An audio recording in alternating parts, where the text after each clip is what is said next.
Called the course Personality and Its Transformations, and I think you could think about that as a restatement of the idea of being and becoming. And that's what you are. You're, for whatever that means, you're an entity that both is and is transforming. And there's a rule that goes along with that, which is don't sacrifice who you could be for who you are. Which means if you have to choose to transform in a positive direction or maintain your current position, then it's better to transform in a positive direction. Who are you? You're the thing that transforms who you are. But on top of that, you're the thing that transforms who you are. You are the thing that is, and you're the thing that becomes. And you should put the thing that becomes at a higher place than the thing that is. That means you also have to allow yourself to shake off those things about you that you might be pathologically attached to, habits and people, for that matter, ways of thinking, all of those things. You have to allow yourself to shake those off, and that's more like a burning. And you might say, well, I don't know what I should leave behind, and the answer to that is that's a lie. You know some of the things that you should leave behind. All you have to do is ask yourself. You'll come up with a list instantly of 100 stupid things that you're doing that you know you could stop doing. Some of them maybe you don't know you could stop doing. It's like, well, fine, leave those alone for now. But there's a bunch of things you perfectly know well that you could stop doing that would improve your life. Everything that makes you anxious or everything that makes you upset is the same as every other thing that's ever made you upset. All those things that have made you upset that you've never dealt with, they're all laying down there at the bottom of your nasty little soul, waiting to pop themselves up in some random utterance, right? And so then you go in there at your peril, because if you're the person who pokes around in that, then you're going to get blasted with all of that stuff. It's going to come out like almost uncontrollably. And then you can sort it out. What's behind the game you're playing? And the answer to that is all the world that you're ignoring. Always. You're trying to do well in a class and you get a bad grade. Why did I get this C-? What is it? The answer is you don't know. Do you not know what you thought you knew? Are you not who you think you are? Do you not work hard enough? Are your values not organized properly? Do you misuse your time? Are you in the wrong field?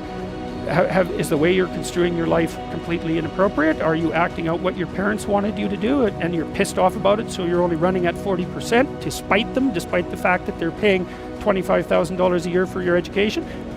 When you're in the world and something objects to you, something that matters objects to you, then in the entire unrealized world is in that thing that objects. It's all tangled up inside it. That's why it's the great dragon of chaos.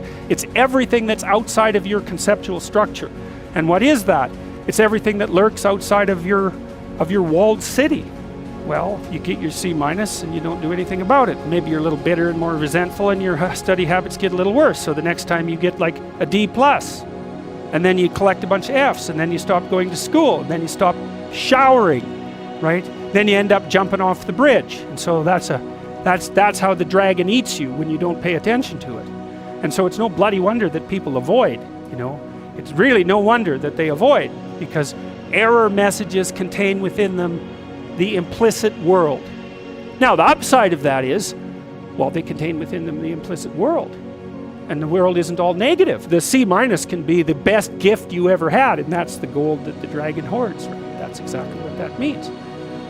Every time you try to learn something, you're going to make a mistake, because what do you know? So you're going to make mistakes. And if the rule is every time you make a mistake, you're going to go jump off the bridge, then that's not a useful problem-solving strategy. And so when you make a mistake, you don't get to beat yourself to death with a club. You've got a problem. Something has objected to you. Then the question is, well, what does that mean? Well, maybe you're not looking at the world right. Maybe your goals are wrong. Maybe you're not acting properly.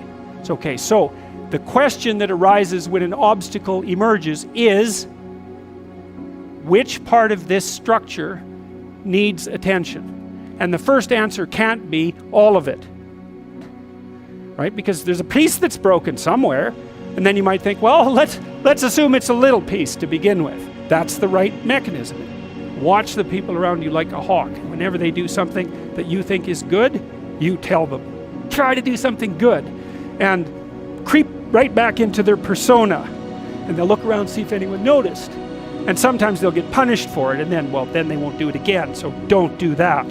But then, now and then you think, hey, I saw you do this. That was actually pretty good. I know you don't want to, because You really want to dominate them, and you don't want them thriving, because then they'd be competition to you, and you wouldn't be able to go complain to your mother about what a miserable partner you have, and you know how delightful that is. So you have to forego all that pleasure if you actually helped your person develop. So you got to get over all that. It's really annoying. It's dangerous because they might outshine you. Well, good.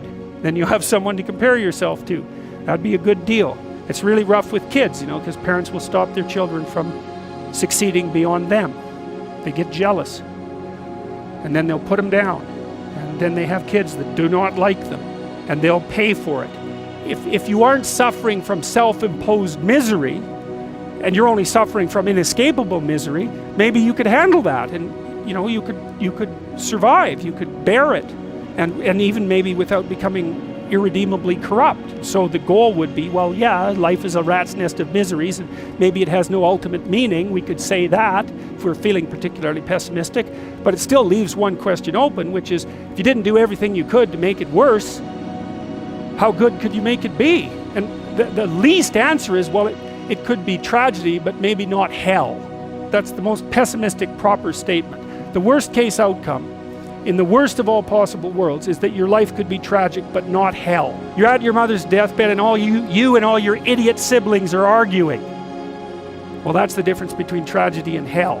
You walk away from a situation like that sick of yourself and sick of everything else too. And you know, it's often the case that tragic circumstances bring out the dragons, because the stress is high, and all those things that people haven't dealt with, they don't have the energy to repress. And all the bitterness comes pouring forward. Serial procrastination